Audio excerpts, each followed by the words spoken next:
Hey guys, and welcome. If you've been trying to hold a cash balance inside Venmo, or you're trying to send more than $300 a week, you've probably run into a screen asking you to verify your identity. So I'm going to show you exactly how to do this and get this done safely and quickly. So firstly, why is Venmo asking for this? So because it's a regulated financial service, federal laws require them to confirm who you are to prevent fraud and identity theft.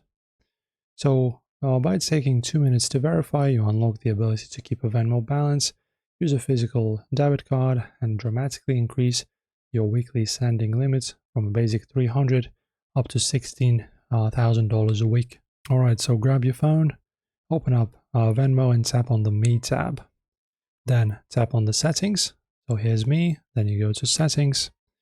Then scroll down and find a line and find a section that says identity verification. You can just go to payments methods, add a card, bank, and then choose instant verification here or manual. So fill in your basic details like your legal name, date of birth, address, and your social security number or ITIN.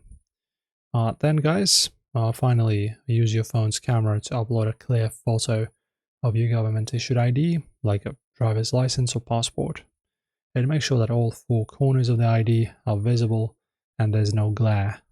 And most of the time, automated system approves you almost instantly. But if they need to manually check your ID, it can take up to 3 business days. That's it. This is how you verify. Enjoy and don't forget to subscribe.